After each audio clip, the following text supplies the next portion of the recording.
we can start about the part one.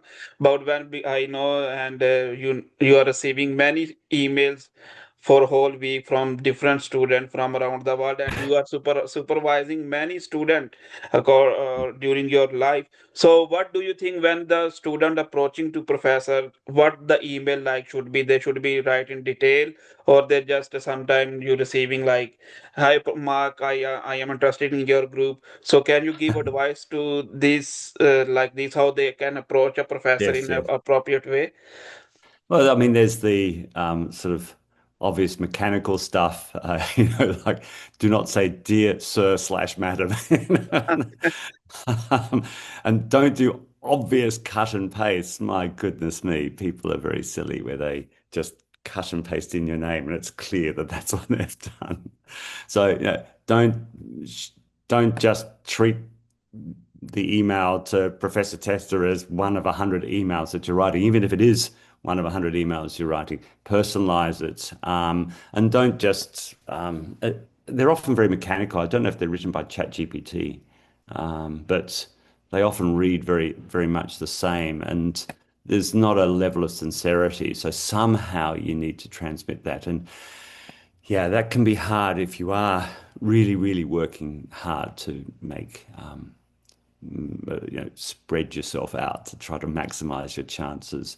The other thing is to talk to your professors in your home university and see personal recommendations or, dear Professor Tester, I've just been talking to Professor Bazu about my future and he particularly recommended I contact you. And so, using names of professors in your home university who have some level of connection with me is definitely helpful. And then sometimes I'll pick up the phone or organize a 15-minute Zoom call just to have a quiet chat about the particular student. If the student looks to have potential, I hate to say it, but having a good GPA and having just as one filter, because you have to filter and you have to look for reasons not to progress. Because I probably get,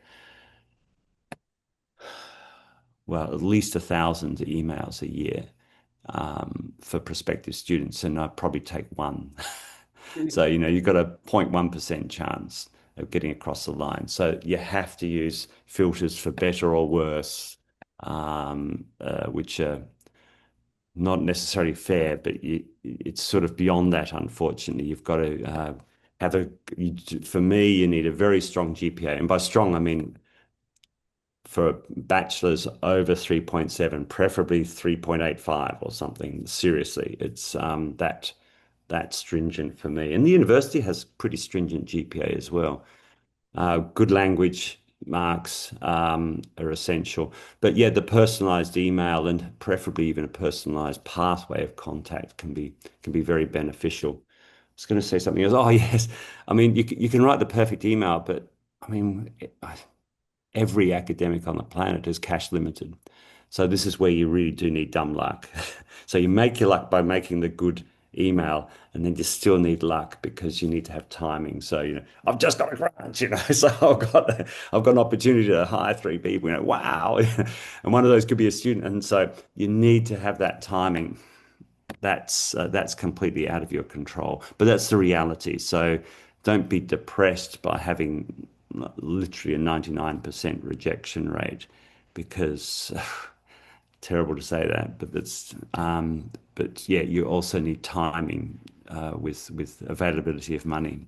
Yeah. Of course, if you've got a scholarship or you're showing willingness to apply for scholarships, if you're proactively seeking funding, I mean, that's how I got to Cambridge. I read the catalogs and found the scholarships that I was able to apply for, and then I applied for everything.